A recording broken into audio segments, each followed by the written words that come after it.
You're listening to a podcast series from the Etc. Production. Chúng ta đang ở podcast Have a Sip, uống gì không? Thì mình trong cái bộ môn podcast này thì là một cái show rất là mới của mình.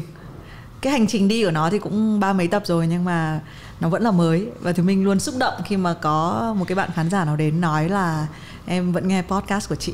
Đấy là một cái phần thưởng cực kỳ quan trọng với Thì Minh, bởi vì mình thấy podcast nó không phải là dễ nghe ấy. Nó dài rồi nó không có cắt dựng quá là chi tiết này, cho nên ai nói chuyện thông minh thì sẽ thông minh, mà ai nói chuyện mà hơi thì nó cũng lên đúng như thế. Nên là Thì Minh tin là nếu mà các bạn theo dõi và thích được podcast thì tức là các bạn thích cái chân dung thực sự của cái nhân vật khách mời, chứ không phải là cái việc là bởi vì họ là người nổi tiếng. Nhưng mà như thường lệ thì quay về với khách của Have a Sip là những người ngoài cái việc là họ là những người nhiều chữ, họ thành công trong ngành sáng tạo, thì họ còn là hoặc là người quen hoặc là người đeo kính. Hôm nay chúng ta đến với một người quen đeo kính. Lại đeo kính nha. Series 3, series gần đây vừa rồi toàn người đeo kính. Đúng rồi. Vũ chấm. Chào mừng Vũ đến với Have a Sip. Sáng nay vào lúc mà Thì Minh nói là Thì Minh đang ở đây rồi nhá, chuẩn bị quay nhá, thì Vũ bảo là ôi trời, vừa nắng vừa mưa, có cầu vồng đấy à, đúng không? Ở ngoài kia cầu vồng kia. Bởi vì là biết này là sẽ đến muộn 5-10 phút không biết trả lời như nào cả. Nó chỉ có tả thời tiết lại cho Thì Minh nghe. Và trước khi đến này thì Minh mời nước. Thì Minh lần đầu tiên có một khách mời mà thậm chí mình không hỏi họ uống gì, đúng không? Tên chương trình là uống gì không, nhưng mà hôm nay là ép vào uống luôn một cái cốc cà phê nóng, Americano nóng. Chị Thì Minh biết là nếu mà có hỏi Thầy Vũ thì Thầy Vũ sẽ gọi order những cái rất là dị, giống như kiểu là sáng này thì chúng ta có thể uống bia buổi sáng. Tức là có bao giờ uống bia buổi sáng không? Không. Okay. Em là trong vai bợm nhậu đấy hả? Đúng không? Không, là mình thèm cồn buổi sáng đâu. Nghĩa là uống bia vào thì hôm đấy sẽ tỉnh táo hơn. Có những cái ngày mà cần phải một tí cồn buổi sáng. Em quảng cáo cho một hãng bia? Không, chả hãng bia nào. Sắp quảng cáo cho một hãng bia, không, muốn một hãng bia cũng muốn quảng cáo. Thì mình tự nhiên có mấy buổi sáng thì mình cần người uể oải quá, sáng dậy uể oải quá, nên là cần một tí cồn. Chứ còn caffeine đối với em không có tác dụng. Thế à? Thế bây giờ chị đổi luôn một cốc bia có được không? Có thích hơn không? Giờ thì thôi. Vì tối hôm qua là cũng sai lầm rồi. Bây giờ thì thôi. Bình thường mà đi cà phê với chị là cũng ít đấy, chứ đâu cà phê nhiều đâu. Mà chị sao chị biết em thích sao chị biết em thích ame? Thì bây giờ buổi sáng tránh sữa siếc phức tạp. Nhiều khi thì mình thấy cái tầm mà chúng ta đang quay là khoảng 9 giờ, hẹn 9 giờ nhưng mà Vũ đến muộn 10 phút đấy, đang mải ngắm cầu vồng. Thì mình nghĩ là đôi khi cái dose buổi sáng á cần tỉnh táo á, nhất là Vũ đang ở trong cái giai đoạn làm cái album tiếp theo, thì mình đoán là tối chắc kể cả rượu rồi, nên sáng cần tỉnh táo. Trạng thái tỉnh táo bây giờ là đang là bao nhiêu? Chứ lần trước không cay không về là đến bây giờ Thì Minh mới hé lộ nhá, là đến và giọng thều thào y như này và nói với Thì Minh là em vẫn chưa tỉnh rượu từ đêm hôm trước. Còn hôm nay, hôm đấy là hôm đấy là sập thật đấy. Sáng dậy là may là em vẫn đến đúng giờ ấy. Nhưng mà chỉ vì là không tìm đường được nên là phải đi bộ ngược lại. Hôm nay thì ok hơn. Hôm nay mọi thứ ok hơn, các bạn mình lớn rồi. Cái hình ảnh bây giờ các bạn mà bật lại video không quay không về lần trước là khác nhau hoàn toàn. Theo lời Vũ nói thì có nhiều râu hơn. Còn gì khác nữa? Này, tóc khác này. Đợt đấy mặc áo trắng, này mặc áo đen này. Tay cũng nhiều mực hơn này. Chắc là sẽ nói chuyện khác hơn. Không kiểu ủy mị như hồi xưa nữa. Thực ra trong mắt của Thì Minh thì Vũ luôn là người ủy mị. Nên là người ta rất là hay nói câu là người ta không muốn ủy mị như hồi xưa, nhưng mà người ta vẫn thế thôi. Đúng, nhưng bây giờ mình sẽ nói về cái hình xăm. Tại vì Thì Minh nhớ cái thời điểm đó khi mà phỏng vấn Vũ trong Không Cay Không Về thì tay chỉ có cái chữ HTSS là cái album hành tinh song song. Thế bây giờ mình đem cái hệ quy chiếu lại. Trong 2 năm vừa qua Vũ nói là mình rất là khác. Ngoài những cái nhìn thấy được là nhiều râu hơn, nhiều tóc hơn, nhiều hình xăm hơn, thì có cái gì khác nhất? Câu chuyện về hình xăm nè. Đây là hình lần đầu tiên khóc ở trên sân khấu. Là cái live show của mình năm 2018. Thì hôm đấy là có một bạn photographer chụp lại được đúng cái cảnh đấy, chỉ có một cảnh đấy thôi. Hôm đấy lúc ấy mình khóc trên sân khấu, và mình nghĩ là đấy là cái thời khắc hạnh phúc nhất của một người nghệ sĩ, nhưng mà đứng trước 5.000 khán giả live show của chính mình. Thế xong rồi sau đấy, sau khoảng mấy tháng, khoảng thời gian ngắn, thì là mình đã gặp một cái biến cố trong sự nghiệp. Thì đây là hình Icarus Phone. Thì nghĩa là trong thần thoại Hy Lạp thì Icarus là một thanh niên nông nổi. Bố làm một nhà thiết kế, một nhà kiểu design chuyên kiểu sáng tạo về khoa học ấy. Thì từ đấy là lúc đấy là bố Icarus có làm một cái cánh để con người có thể bay được. Nhưng mà bố của Icarus đã dặn Icarus là đừng bay gần mặt trời quá, bởi cánh nó bằng sáp.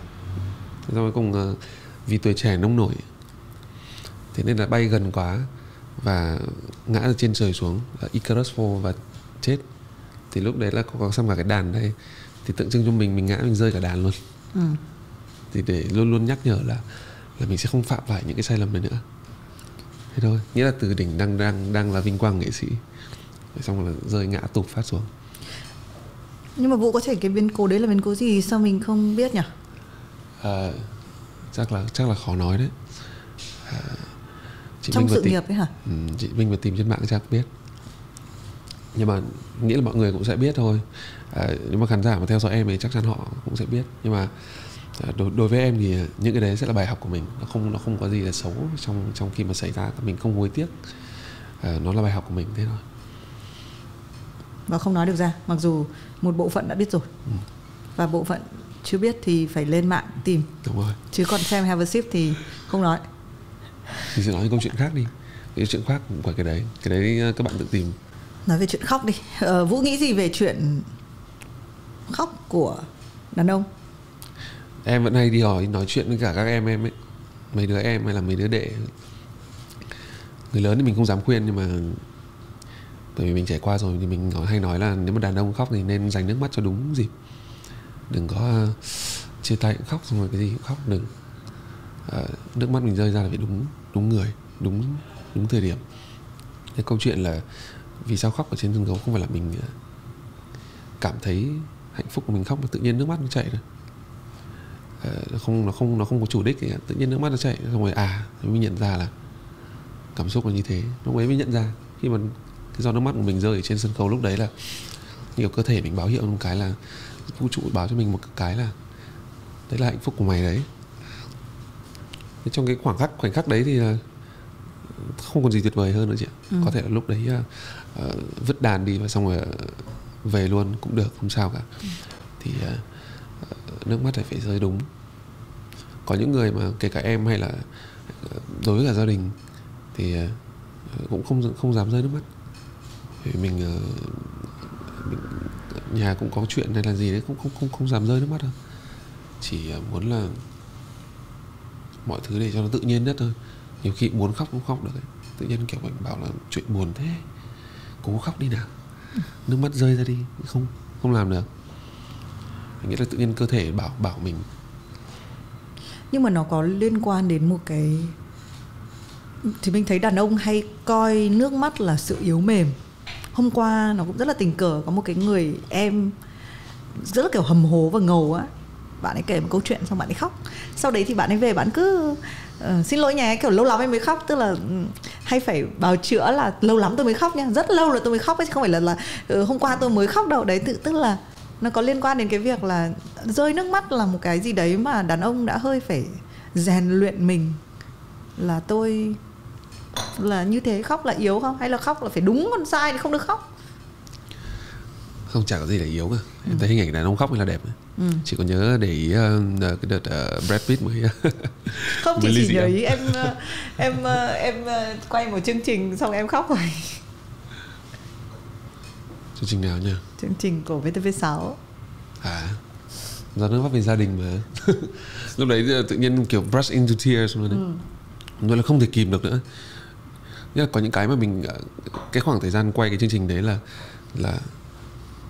vẫn trước là mới ra khỏi quân đội. Xong rồi là trong cái khoảng thời gian trong quân đội là 6 năm thì là không có liên lạc với bố cả, không nói chuyện, không liên lạc với bố. Xong đấy là tự nhiên chương trình nghĩa là bất ngờ thôi, tự nhiên đưa cho mình một cái hộp quà, trong đấy có cái biển tên của mình từ hồi xưa đến giờ, Hoàng Thái Vũ ghi ở đây, và kèm đấy là một bức thư nên bố viết. Thì lúc đấy tự nhiên là chả cần nói gì, tự nhiên khóc òa lên luôn. Thì đấy là những cái mà cũng là cơ thể nói với mình thôi, đúng không? Đúng rồi. Lúc mà mình kìm mà bởi vì mình tự nhiên đầu mình nghĩ là chết thôi, đang quay chương trình hiện khóc ra đây, mình không biết, mình chưa bao giờ mình nhìn trước gương mình khóc như nào, nhỡ xấu trai sao ai biết. Thế rồi lúc đấy thôi bỏ hết, không còn gì quan trọng nữa. Nhưng mà thế thì là cái ranh giới rõ ràng là Vũ từ cái quan niệm là khóc thì phải đúng này, đúng không? Thì mình cảm thấy cái quan niệm này nó vẫn có một cái gì để nó có một chút kìm nén, nó có một chút lý trí. Là đến cái lúc mà rõ ràng là kể cả mình muốn kìm cũng không được, kể cả mình nghĩ là mình xấu trai nó cũng không được. Thế thì cái biên độ dao động của cái khúc mà từ cái lúc mà mình có thể lý trí được cho đến lúc mình không thể lý trí được nữa, nó là do hoàn cảnh cái gì. Ví dụ chị em mình đi nói chuyện với nhau, em kể một câu chuyện buồn mà em nghĩ là câu chuyện đấy mình có thể khóc được ấy, em sẽ không bao giờ khóc. Khóc nó giống kiểu là mình thêm gia vị vào câu chuyện giữa hai chị em mình nói thôi. Em nghĩ là không tạo nên cái vấn đề. Có thể lúc đấy là tự nhiên mình đang rơm chẳng hạn, chị mình chắc chắn là người sẽ thấy được chẳng hạn. Thì nó chỉ cần thế thôi, nó không cần phải là từ khóc, nó hơi nặng quá. Thì như vừa nãy chị mình bị bảo là thì em thấy là đàn ông khóc rất là đẹp, phụ nữ thực ra con người ai khóc đẹp hết, nhưng mà bởi vì mình là đàn ông, mình soi chiếu trên hệ đàn ông thì con đàn ông khóc rất là đẹp. Nhưng mà lúc mà Brad Pitt chia tay ly dị xong ấy, cái bộ ảnh trên sa mạc ấy, lúc đấy là cái ông nhiếp ảnh gia thì ông chụp lại Brad Pitt, lúc ấy là đã quá ngoài tứ tuần rồi, xong là mắt chỉ hơi rớm thôi, chả nói gì nhiều, đầu tóc thì bạc phơ, xong rồi cạo cua, xong rồi cắt râu riếc linh tinh. Lúc đấy đàn ông khóc rất là đẹp, họ có thể khóc về nhiều chuyện, họ không chỉ mỗi về cuộc tình, họ tiếc về cuộc tình như nào đấy. Thì thế em nghĩ là câu chuyện đàn ông khóc không phải ủy mị, và phụ nữ khóc cũng không phải ủy mị. Đúng, thế tất nhiên là mình nên coi nước mắt là một thứ rất là con người. Thế nhưng quay về bộ ảnh nhá. Thì mình lúc mà mình thấy cái bức ảnh đấy cũng rất là đẹp, và mình có share lại trên Instagram của mình. Nhưng sau đó thì mình đọc được một cái thông tin mà mình thấy nó cũng hợp lý. Đấy là nó là một màn kịch. Khi người ta chụp ảnh lại á, tất cả những cái sự chụp ảnh đó, thậm chí là mình có thể, cái người làm nghề họ có thể biết là cái tròng mắt của Brad Pitt được Photoshop cho nó to hơn, nó giãn ra hơn, và cái gương mặt nó sơ xác và cảm giác hơi tiều tụy vì cái cuộc chia ly ấy, nó chỉ là một cái bìa tạp chí. Tức là mình thừa biết là nó không phải là sự thật, nó là một sự đóng kịch. Đấy thì như nào nhỉ? Nếu mà mình nhìn mọi thứ với một con mắt rất là ngây thơ là đấy là cảm xúc, hay là đôi khi là một cái bức ảnh có thể nó không xuất phát điểm là chuyện cảm xúc thật, nhưng mà miễn là nó lôi được cái cảm xúc thật của mình ra, đúng không? Chứ còn mình làm nghề thì mình thừa biết là có những thứ mình giả được mà. Nhưng mà đấy là cái cảm giác mình muốn được bị lừa ấy chị, đúng không? Mình muốn được bị lừa. Ok, có thể là chị biết, em không đọc đấy, em không biết chẳng hạn, em vẫn nghĩ đấy đến bây giờ, em nghĩ đấy là sự khổ thân. Thì ví dụ chị bảo thế, không, chị bảo thế thì ok, tùy thôi. Nhưng mà đối với em, khi nào mà sau này mỗi khi nhìn lại bức ảnh đấy, mình sẽ biết câu chuyện đằng sau, mình hiểu là như thế thôi. Cảm giác muốn được bị lừa bởi bức ảnh đấy thôi. Vũ muốn được bị lừa bởi vì Vũ rất là tin vào cái hình ảnh người đàn ông phải ủy mị vỡ vụn với tình yêu. Nào bây giờ chúng ta sẽ lục lại cái meme mà cái câu, có một cái câu mà sau này rất là, cái câu này nó rất là nổi tiếng, đúng không? Mà rất nhiều người không biết là cái xuất phát của nó chính là ở Không Hay Không Về. Đấy là khi Vũ nói rằng là cái lúc mà Vũ yêu đơn phương thì Vũ khóc. Xong thì mình có hỏi một câu là yêu đơn phương có gì mà phải khóc? Thì Vũ nói câu gì nhỉ? Đau chứ. Khóc đấy. Mà nó trong cái tình cảnh là một chàng trai cao lớn râu ria. Bây giờ quan niệm vẫn là như thế, yêu đơn phương thì không, tùy người đó chứ. Trời ơi à, ví dụ crush ai cũng khóc thì trời ơi, khóc ở đây là gì? Khóc ở đây là một từ thôi, nó tính từ thôi mà. Nhưng mà mình nghĩ là khi mà mình nói ra câu đấy thì thực ra là giống nhiều bạn đấy, chắc nhiều bạn cũng thế. Ở ngoài kia nhiều bạn là yêu đơn phương không được xong rồi khóc chứ, xong rồi tự nhiên ở nhà chui vào góc tối xong rồi khóc. Nhưng mà có phải là em khá thích cái hình ảnh đấy không? Cái mâu thuẫn của một cái hình ảnh đàn ông kiểu trông mạnh mẽ, cao to, nhưng mà lại có cái khả năng là rơi nước mắt về một cuộc tình. Có phải đấy là một hình ảnh đẹp trong âm nhạc không? Đẹp không? Đúng không? Lắm. Mà thì mình thấy nếu mà xem những cái MV của Vũ nó sẽ hơi kiểu như thế đấy. Tức là đàn ông sẽ phải hơi nghệt ra vì yêu ấy. Đúng không? Phải là kiểu như là ngu ngốc đấy. Ngu ngốc đúng không? Ngốc nghếch. Ngốc nghếch đấy. Đấy chính là em à? Hay là em nghĩ là đơn giản là như kiểu Brad Pitt là mình hơi đóng để cho nó ra đấy thôi? Chắc gì Brad Pitt đã đóng chị. Đừng làm vòng hình tượng. Quay lại năm đấy là 20 mấy chị, 27 nhỉ? 27 à? Đúng không? 27 là mình quay không về. 27, 28. Đấy. Chắc. Thì mấy ảnh cái đẹp mà. Tự nhiên một tượng đài kiểu một cái tháp Eiffel như sụp đổ ấy chỉ vì một người. Đấy đúng không? Đấy là em thích cái hình ảnh đấy nữa. Em thấy nó đẹp. Đẹp. Nhưng mình không cố gắng vận vào người mình để mình tỏ ra như thế. Thì muốn vận cũng không được. Bây giờ chị nghe đồn là người em yêu đơn phương thì cũng đi lấy chồng rồi, chuẩn bị lấy chồng rồi đúng không? Sao chị biết? Đấy, bây giờ thành ra nó quay về cái hệ quy chiếu 2 năm. Các bạn nhé, cái này là Vũ sẽ không bao giờ muốn nói đến, nhưng mà thì mình biết là thông tin là cái người mà hồi đấy kiếp trước Vũ yêu đơn phương thì đang chuẩn bị lấy chồng. Trong âm nhạc thì Vũ từ hoạt động underground đã ký với một hãng đĩa. Dạo này Vũ cũng bớt lạ lùng đi rồi. Mà cảm giác âm nhạc có một chút sáng sủa, tươi sáng hơn. Còn gì không? Trong 2 năm đấy những cái thay đổi đấy thì mình đã nói đủ chưa? Gặp chị thì mình nhiều hơn này, chứ không phải 1 năm một lần nữa. Mình thay đổi cách làm việc đấy chị ạ, thay đổi cách làm việc nhiều hơn này. Rồi là suy nghĩ về cuộc đời, không phải cuộc đời mà là suy nghĩ về những cái sự việc diễn ra trong mình khác hơn hồi xưa. Hồi xưa mình nhìn theo một con mắt khác. Như nào khác? Nhìn theo kiểu là cái thời đấy nhìn là cái gì cũng xấu. Thế à? Cái gì cũng xảy ra đến với mình cũng xấu lắm rồi. Thôi mình cố gắng này kia, nhưng bây giờ mình nhìn với một con mắt tích cực hơn, mọi thứ đều tích cực hơn đấy.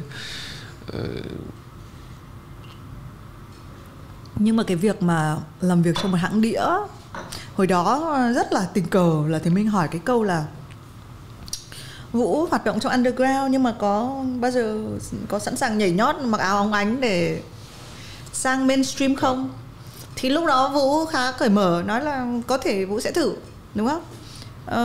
Nhưng mà cái lúc mà cái câu chuyện bắt đầu ký với một hãng đĩa thì cái thói quen làm việc nó có phải thay đổi nhiều, và bạn có gặp một cái vất vả nào không khi mà thay đổi một cái môi trường làm việc? Không được thoải mái như hồi xưa là chắc chắn này. Em thì xong rồi đến bây giờ em vẫn tự dặn lòng mình là đấy, kể cả Coldplay hay là tất cả các nghệ sĩ lớn khác họ cũng đang làm việc như thế, và đúng như thế thật. Mình quen dần với cái workflow này. Khó khăn lớn nhất của em này chỉ là bởi vì là hãng đĩa thì ở Việt Nam thì họ chưa có được giám đốc âm nhạc, người cái định hướng âm nhạc cho mình. Nghệ sĩ vẫn là người tự. Nhưng một cái đấy cũng vừa hay là hơi vừa dở. Mình cũng muốn là làm kết hợp với những người chuyên nghiệp hơn. Và cái hay là mình vẫn là quyết định của mình, âm nhạc quyết định của mình hết. Nhưng mà sắp tới thì em nghĩ là sẽ có Warner Music đang mở rộng dần ra và sẽ có giám đốc âm nhạc rồi là producer các thứ, và họ sẽ về làm việc cùng. Đây là chắc em nghĩ là cái khó khăn nhất. Còn mọi thứ là em thấy rất là ổn, mọi thứ là đi theo cực kỳ chuyên nghiệp, em thấy ổn và em vẫn vui với cái việc đấy. Thế nên vì sao mà đùng phát viết được 9 bài làm thành album luôn. Nhưng mọi thứ không phải lo nghĩ gì nhiều nữa. Album có tên chưa? Tại hãng đĩa không cho nói. Không. Em đang định kể. Thế à? Ok, xin lỗi. Định đặt tên, định thôi nhá. Định rồi là đặt tên là lúc đầu định đặt tên là Bước Qua Nhau. Rồi sau đấy mình thấy cái hình tượng, cái hình ảnh đấy nó chả có cái tính hình gì cả. Bước Qua Nhau trông hình ấy chứ, không à? Nhưng mà sẽ không làm một cái key visual để cho cả cái theme của một cái album được. Bước với nhau thì có gì, làm một cái chân này, hoặc là cái bóng, hai bóng người hơi không hay. Thế sau này đã đặt là 1.000.000 1.000.000 thì xong sau lại giống ông đen quá. Mình nghĩ không được, mình không thể nào mà giống ông đen được. Vạn thì còn ít hơn triệu nữa chứ. Bởi vì hôm trước đọc xem lại Trương Quốc Vinh và xem lại Châu Tinh Trì, có một cái câu là nghĩa rất tiếc.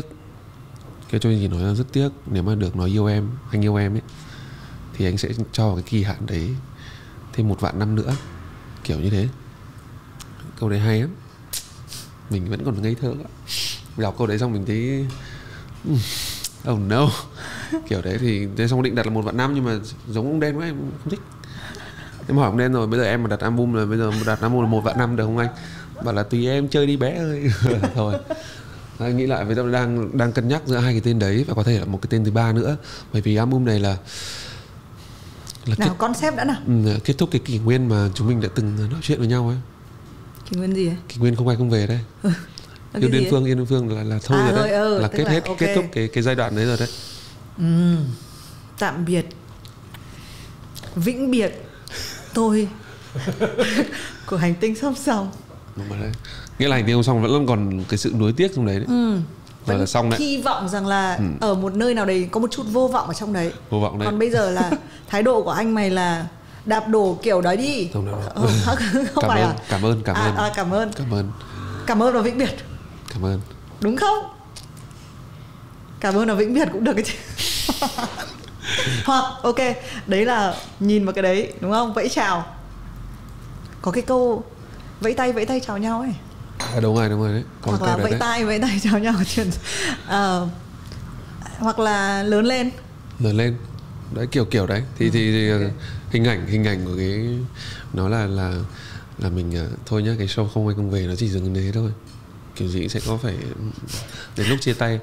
Nhưng mà chắc chắn một điều là khi mọi người sang Have a Sip, mọi người lại lục lại không ai không về, chắc là để phải 2 tạm video đi.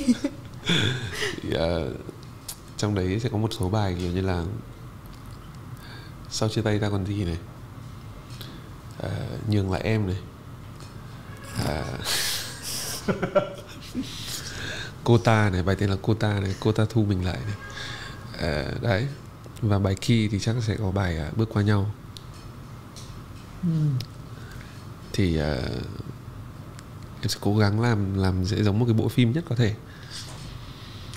Và để đến thế thôi, mình cái thời ngây dại của mình hơi vin và nói nhiều quá để mình viết nhạc. Và đến nghĩ là đến lúc dừng lại và cái album này chấm dứt. Nhưng mà nếu mà mình không dùng những cái sự đấy, ngây thơ đấy, hay là rất là nguyên thủy đấy, sau này đến cái thời điểm này thì Vũ phải dùng gì để viết? Dạo này em có học được một cái rất hay là em kiểu khởi động để trước khi vào viết ấy, để cho đỡ bị chấn thương trong âm nhạc. Bình thường mình tập thể thao mình phải warm up ấy, thì là em đã tập là một cái anh Đồng mình đã dạy em, anh Đồng Nát đạo diễn. Anh Thành Đồng. Anh Thành Đồng là người làm rất là nhiều cái MV cho, chủ yếu cho Đèn và Vũ. Một ông 1 triệu năm, ông 1.000.000 năm rồi. Thì anh Đồng đã dạy rằng là trước khi vào viết thì mình nên free writing một chút. Nghĩa là mình ngồi đây trong khoảng 15 phút, cầm bút và sổ, viết bất cứ thứ gì đang diễn ra. Không cần đúng câu, không cần từ để có nghĩa, mình chỉ cần viết. Vậy nên khi não mình bảo mình dừng lại, xong mình đọc lại. Tập cái đấy trong khoảng 1 tháng. Khi mà em với cả anh Thành Đồng lên Đà Lạt, khi mà lúc cái chuyến Get Out của em, khi mà em viết cái album này 2 năm trước này em không viết được, bị trong rơi một cái trạng thái đã không viết được cái gì cả. Mà tính của mình thì không phải, ví dụ như thằng Thắng trước xem Have a Sip nó viết giỏi quá, mình không phải như thằng Thắng. Chứ em thì lại là kiểu phải có câu chuyện, phải thế này thế kia, mình kém. Phải có câu chuyện thế này kia, mình Get Out, mình không vướng bận thì xung quanh mình chỉ có âm nhạc thôi. Bắt đầu mình đến đấy mình viết. Thì trong khoảng thời gian đấy là tập từ đến bây giờ là quyển sổ nó cũng dày rồi. Và khi mình đọc lại tất cả những cái trang mình đã viết thì có cực kỳ nhiều câu chuyện hay trong đấy. Hôm trước chị em mình gặp những người bạn có những cái giấc mơ không? Thì người ta phải làm được việc. là em sẽ tập free writing, và sau này là em sẽ viết như thế. Em sẽ dùng phim, em sẽ dùng là nghe câu chuyện của chị chẳng hạn. Một chuyến đi để chia tay, em chưa viết câu đấy, chưa viết bài về nó. Thì có những cái em rất nhiều chủ đề, đến bây giờ mình khác mà. Mình cái thế giới quan mình rộng hơn, viết được nhiều. Đại loại là lúc còn trẻ, lúc chưa có nhiều tài sản thì bắt đầu là chỉ có lôi chuyện của bản thân ra viết. Nhưng mà nghèo là lúc nghèo. Còn tài sản bắt đầu nhiều, giàu lên, đấy là lúc mà có những câu chuyện khác nữa. Hoặc là thực ra thì mình nghĩ là người nghệ sĩ không có viết hẳn được câu chuyện mà khác hẳn đâu, mà thực ra là mình tạo ra một cái mối liên hệ, cái mấu nối của cái câu chuyện khác với câu chuyện của mình, đúng không? Tâm, hôm Vũ có 9 tháng sau ngày sinh nhật của mình ấy, thì Vũ tặng cho một món quà sinh nhật. Trong khi sinh nhật sắp tới thì gần hơn, một cái cuốn thơ. Thực ra lúc mà làm Have a Sip ấy, cái hạnh phúc nhất của Thùy Minh là rất là hay được tặng sách. Hồi xưa thì mình được tặng sách bởi vì mình hay làm một cái kiểu như 100 Books Challenge, tức là mình cố gắng là trong một năm mình có đọc được 100 cuốn sách hay không. Và thường là mình sẽ không đọc được, mình sẽ đọc được khoảng 30 cuốn thôi. Nhưng mà cái việc mà cố gắng đọc nhiều sách hơn á cũng là một cái điều mà thì mình luôn khuyến khích. Nhưng mà khi Have a Sip thì mình phát hiện ra là mình hay phỏng vấn với những người cũng chịu khó đọc hay là phải dùng đến câu chữ nhiều ấy, thì mình hay được tặng sách. Thì hôm nọ, tại sao cái lúc đấy Vũ lại tặng một cái cuốn thơ của Lana Del Rey. Lana Del Rey là một cái singer-songwriter rất là nổi tiếng. Mình không hề biết là bạn này, nhạc của bạn rất là hay nhá, bạn rất là khác nhá, nhưng mình không biết là bạn ấy có ra được thơ. Poet. Đây là quyển tập thơ đầu tiên của mà lại rất thành công. Tập thơ đầu tiên. Vì sao tặng chị Thùy Minh Lana? Bởi vì là khi mà Vũ nghe nhạc Lana Del Rey ấy, thì Vũ ấy giống Thùy Minh lắm. Thấy kiểu bởi vì Lana Del Rey viết trong tình yêu rất là nhiều, thấy sự bất cần trong tình yêu ấy, nhưng mà đôi lúc lại yếu mềm lại cần. Ngoài là trông bất cần lắm. Đúng rồi, toàn giả vờ là không cần. Nhưng mà sau đấy cái câu cuối ấy luôn là rất là cần. Thì xong là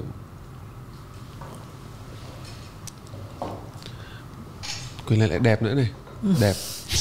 Lại là kiểu mình nghe là đây Lana Del Rey ra tập thơ đầu tiên trong sự nghiệp của cô ấy, sự nghiệp làm nhà thơ của cô ấy. Xong rồi mình thế là không, quyển này là chả bao giờ lại là quyển nào cả. Các bạn đọc nó cũng sẽ gần với chị, gần với Thùy Minh. Chị Thùy Minh là sẽ biết. Với cả chị Minh cũng thích nghe nhạc Lana Del Rey mà, đúng không? Nghĩa là một bài bài. Thôi nói chung chỉ đoán thôi.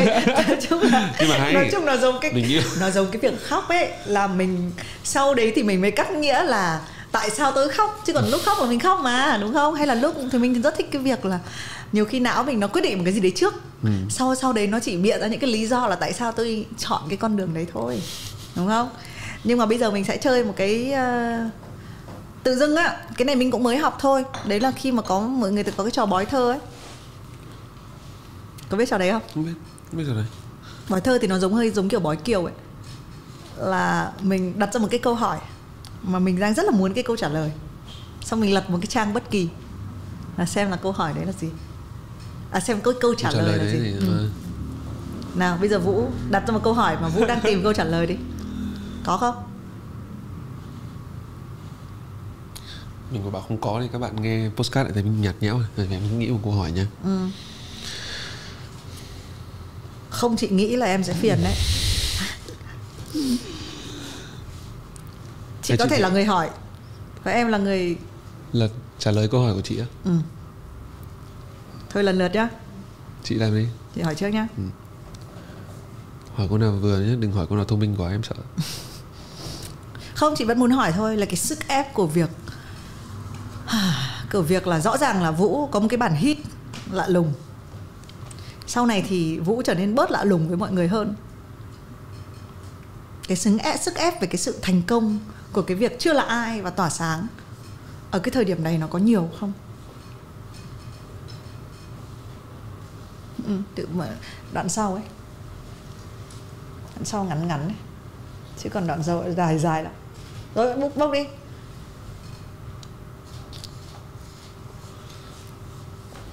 Baby, let's go to town, buy something sweet, pink, grapefruit, eat it with sugar. Ngọt ngào thế, trời ơi. Câu này nó chết người này. Câu này rất ngọt ngào nhưng câu này cũng đầy lạc quan.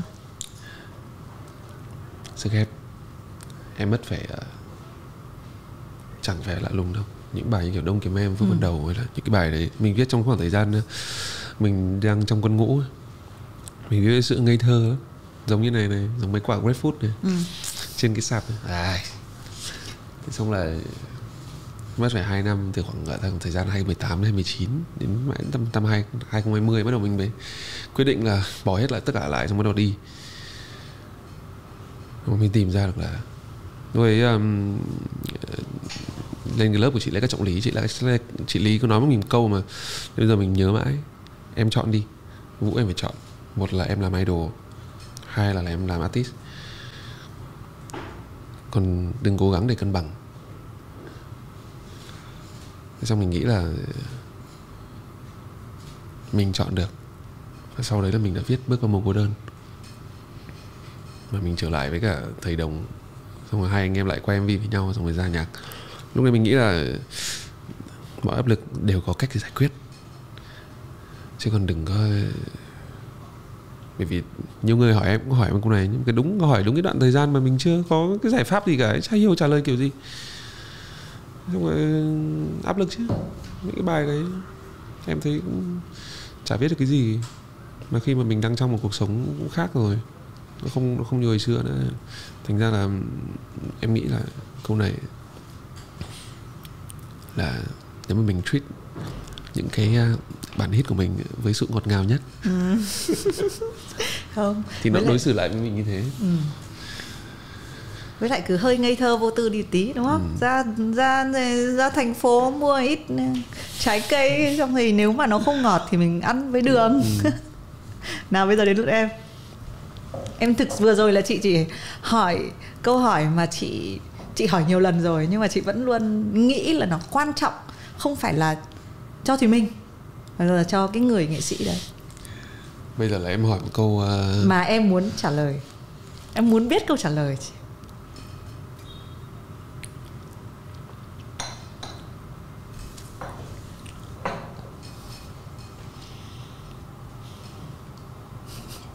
Em chỉ muốn hỏi là tối nay mình có đi nhậu được không? Rồi. Không.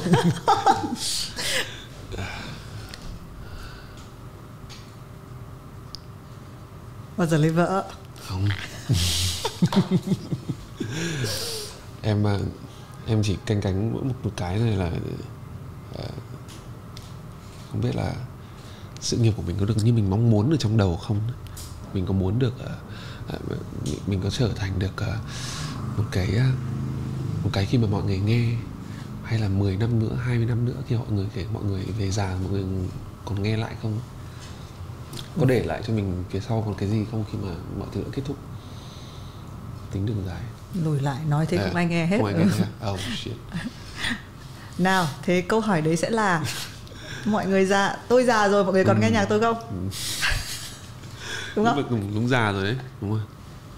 Đến khi tôi già rồi thì mọi người còn nghe già rồi mọi người còn nghe nhạc tôi không? Chị bốc nhá.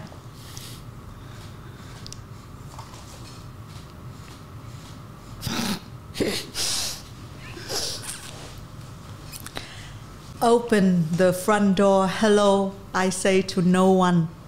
I know no one's home. Buồn thế.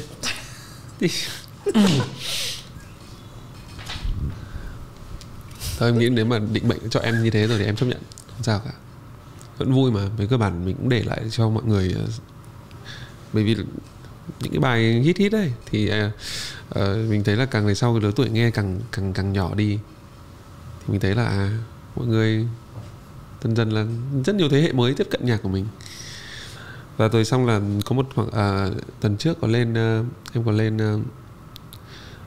lên văn phòng của một bên. Thế là xong cái chị chủ bên đấy bảo là này, chị cứ thấy là khi mà chị research về em, chị thấy là ở trong miền Nam mọi người là cái tỷ lệ người mà tầm 30 đổ lên thích nhạc em nhiều hơn ở ngoài miền Bắc. mình chưa bao giờ mình nghe câu chuyện đấy cả. Mình chắc thế đây chắc là người ta nghe mình hồi xưa, thế xong dần người ta lớn, người ta bây giờ người ta vẫn nghe. Còn người trẻ thì không nghe gì. Không, người trẻ thì lại ngược lại, người trẻ là bắt đầu lại tiếp cận dần những bài mới, xong người ta lại vòng về trước.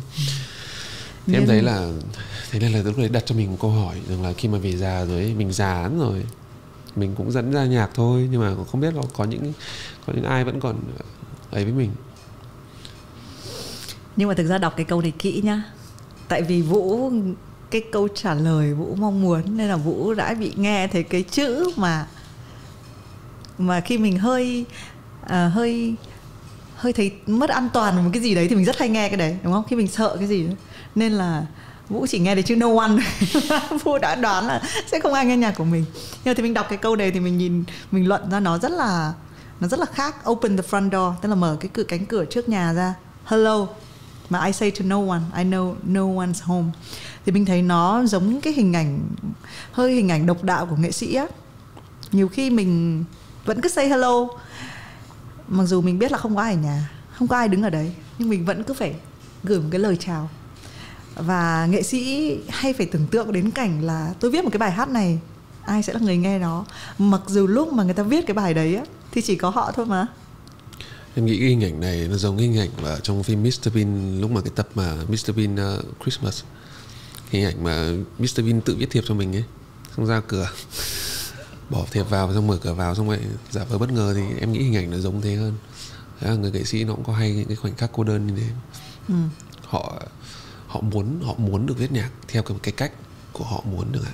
Em gặp nhiều người bạn của em, những cái người bạn cùng lứa, những cái người bạn mà đang trong cùng cái giới nhạc của mình, họ cũng hay tâm sự với em, xin phép được giấu tên, nhưng mà họ tâm sự với em rằng là nhiều khi họ giống mình, họ thấy mình giống con gà béo.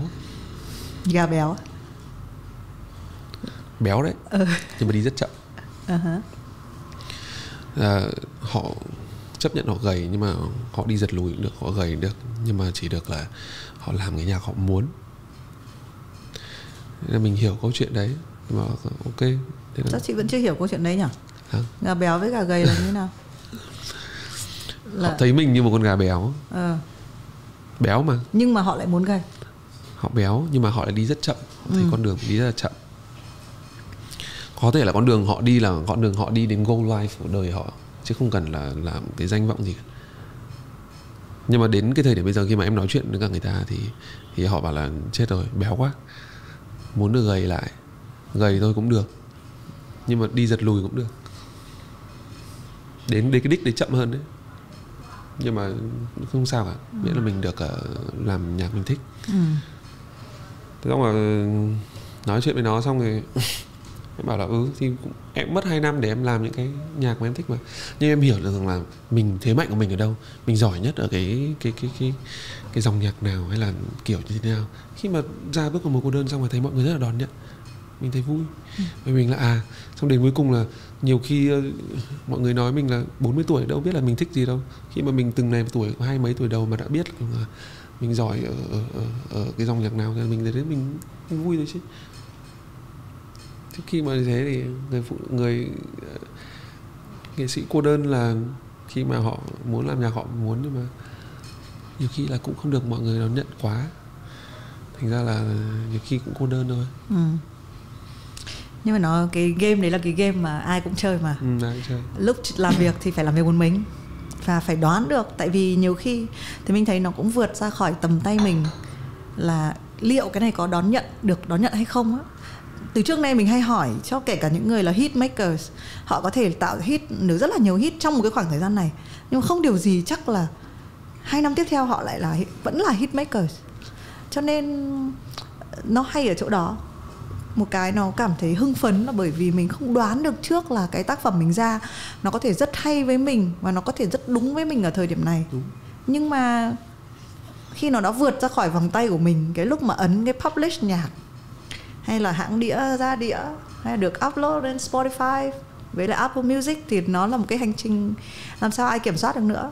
No one's home. Mà thỉnh thoảng là có rất là nhiều người ở nhà, thỉnh thoảng mở ra surprise, đúng không? Nên là Cái thơ này hay thế nhỉ? Tại sao lại Cuốn sách này đặc biệt đúng không? Đúng và rồi. Cái bản in này rất là đặc biệt. Tại vì là đây là cái bản thì mình thấy là cái bản cứng. Tức là họ đã in lại những cái lúc mà đây này, bạn ấy đánh máy ra nhưng mà bạn ấy viết thêm vào. Rồi có những cái từ đánh máy bạn ấy gạch đi, xong bạn ấy sửa lại. Để thỉnh thoảng mình gõ mình gõ ra sai ấy. Đó thì nói chung là cảm ơn vì đã tặng thơ, nên là và tặng một cuốn sách nữa. Nên là thì mình sẽ dẫn đến cái câu hỏi luôn luôn hỏi Have a Sip. Vũ biết rồi đúng không? Vũ có chuẩn bị không? Hỏi gì nhỉ? Thật. Hay hỏi là lên hoang đảo. Thì có chuẩn bị không? Không à? Rồi, hỏi nhá. Ngày mai bạn phải lên hoang đảo. Tối nay bạn vẫn đi nhậu, nhưng ngày mai bạn lên hoang đảo. Không biết ngày trở về. Và phải chọn mang một cuốn sách thôi. Thì là cuốn gì? Không phải cuốn này. Một cuốn sách hả? Lên hoang đảo. Lên hoang đảo em mang sách làm gì? Thế mang gì?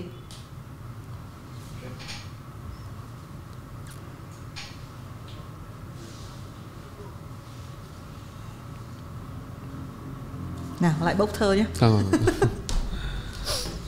Sợ cô đơn lắm rồi, chắc phải mang một người đi theo. Mang người đấy. Người đấy là thì mình biết, Vũ biết, tất cả mọi người đều đang biết. Thì đấy, nếu mà muốn mang thứ gì mang thứ đấy. Còn nếu mà bắt buộc phải mang một cuốn sách ấy, bỏ lại người mình yêu thương ấy. Bao nhiêu năm rồi vẫn sẽ trả lời là sẽ mang quyển 1Q84 đi. Thế à? Quyển đấy dày để ví dụ đánh còn đánh nhau được đúng không? 3 phần cơ mà. Thì thế. Đập nát phần này còn phần kia. Em là người không thích đọc sách về self-help, không thích đọc sách về dạy cái này dạy cái kia. Em sẽ thích đọc sách mà mình tự luận ra này. Và 1Q84 đã thay đổi cái cách nhìn nhận mình làm nhạc nhiều quá. Mình biết là mình xến, mình biết là mình ủy mị. Cái năm đấy khi mà đọc 1Q84 thì mình đã hiểu theo một cái lớp nghĩa. Mình nghĩ là Haruki không muốn mọi người hiểu theo lớp nghĩa đấy đâu, nhưng mà mình đã hiểu theo cái lớp nghĩa là vẫn đơn giản thôi. Thế giới song song vẫn tồn tại, nghĩa là ở bên kia vẫn có người tồn tại, vẫn có người yêu mình, nên đừng lo. Nói chung là nỗi cô đơn thì không tự sinh ra và không mất đi, chỉ chuyển từ hành tinh này sang hành tinh khác, đúng không? Rồi, cũng một cái câu hỏi kinh điển khác mà thì mình cũng dành để cuối chương trình hay hỏi. Nhìn cái hành trình đã đi qua, Vũ thì trông mặt thì lớn tuổi nhưng mà hay bị gọi là ông chú đúng không? Nhưng mà cũng khá là trẻ. Trong cái hành trình bạn đã trải qua, nếu mà có một thứ đã phải bỏ lại thì đấy là cái gì?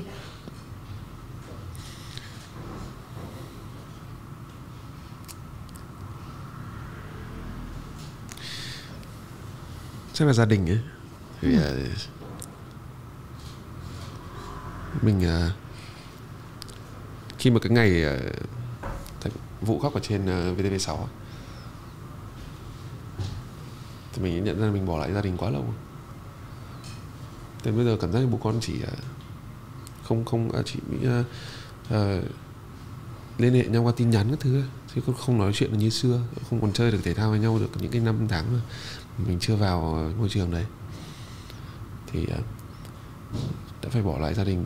Nghe thì hơi nặng thôi, mà chỉ là bỏ lại những cái thói quen cũ, những cái tình cảm mà hồi xưa mình đã dành cho bố như nào. Sau này là mình đã mình nhận ra là ok, bố vẫn tốt, nhưng mà mình đã không đi theo con đường của ba má chọn nữa. Nhưng mà mình vẫn rất tôn trọng mọi người. Khi đấy là đến bây giờ thì Vũ đã sống cũng không gần bố mẹ nhiều nữa rồi. Mình nghĩ là bỏ lại gia đình là như thế. Nhưng mà gia đình là thứ không bỏ được đâu. Đúng rồi. Nghe từ bỏ nó nặng thôi mà. Nhưng mà đấy là cái quãng thời gian mà hoạt động. Nhưng thì mình cũng nhận ra là khi mà nhắc đến gia đình á, vậy thì mình có thể là mình lớn tuổi hơn một chút ấy, mình cũng có một thời gian bỏ gia đình. Tức là mình có những cái hành trình mình phải đi mà đi một mình ấy. Phải đi, mình không có thể mang theo được ai á. Và sau này thì mình có con rồi, mình cũng hiểu là sẽ đến lúc con mình sẽ có cái khoảnh khắc mà chúng nó sẽ bỏ mình đi. Và bởi vì chúng nó cần đi một mình. Không phải là bởi vì mình không đủ tốt, mà là ai cũng cần một cái hành trình đi một mình. Lúc đấy thì mình làm gì nhỉ? Lúc con bỏ đi ấy? Chưa, con chưa bỏ đi, nhưng mà chuẩn bị. Bởi vì mình quy chiếu lại là cái thời mà mình phải lớn lên, phải trưởng thành, phải học các thứ ấy, thì mình phải ở một mình. Nhưng mà sau này thì mình quay lại với bố mẹ. Đúng nghĩa là mình ùa vào lòng lại, mình muốn được ở cạnh. Hồi xưa mình nghĩ là có những cái việc mình nói bố mẹ không hiểu đâu. Bố mẹ cũng làm cái ngành nó rất là khác mình, bố mẹ không hiểu đâu. Nhưng mà khi sau này mình thấy là cái chuyện hiểu nhau ấy, nó không ở cái việc là nội dung của cái câu chuyện, mà là cái việc là có sẵn sàng kể ra hay không, và có sẵn sàng nghe hay không. Và chỉ việc là một người kể một người nghe thì đã là được rồi, chứ còn không cần là phải rất là hiểu nhau nói gì. Nên bây giờ thì mình đúng nghĩa là quay về theo kiểu là mình cứ ở nhà, xong mình cứ nói chuyện gì thì nói, mà mẹ nói gì thì nói, bố nói gì thì nói, mình ở đấy thôi, hiện diện ở đấy thôi. Nên là mình nghĩ thì là mình có nói với em một câu là cái gì nhỉ?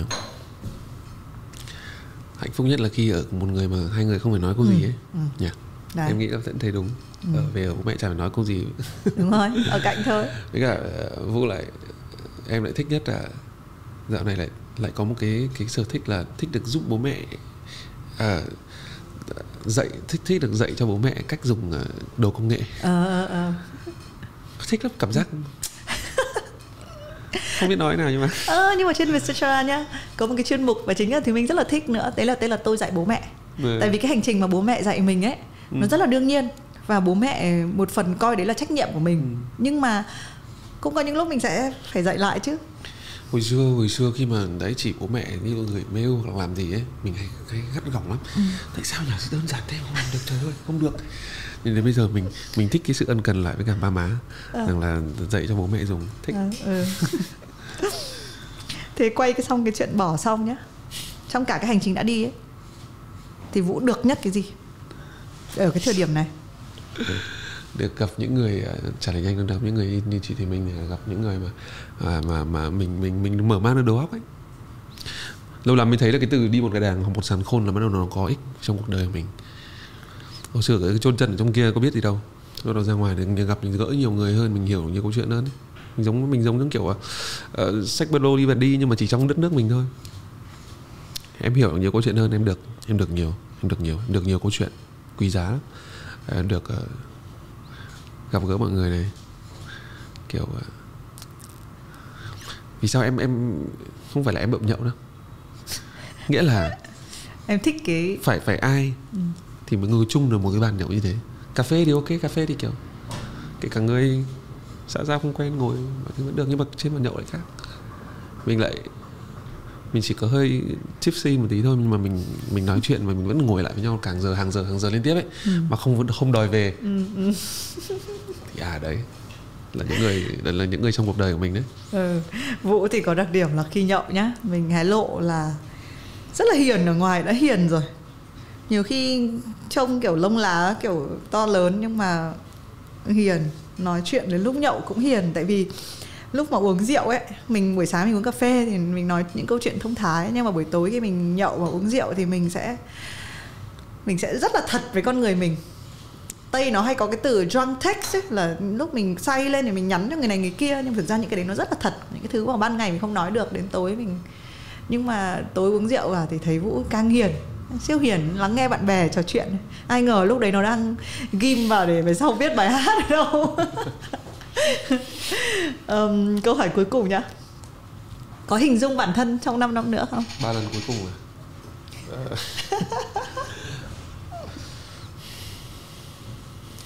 Thôi à? Không hình dung được, chịu.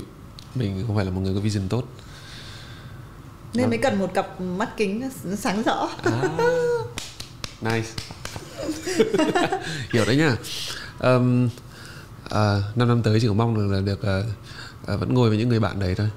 Mình lại nói những câu chuyện vui hơn nữa, mình nói về những cái chủ đề khác, gặp nhau vẫn tay bắt mặt mừng thì thôi. Em coi trọng câu chuyện anh em bạn bè lắm, rất coi trọng luôn. Chén trà điếu thuốc nhớ người anh em, kiểu đấy. Chỉ 5 năm nữa không dám nói gì, chỉ dám nói là gặp lại nhau thì nhớ chào. Bây giờ nhá, còn câu hỏi cuối cùng. Nhưng câu hỏi này cho phép là không trả lời. Sẵn sàng chưa? Bao giờ lấy vợ à? Không. Có sợ rằng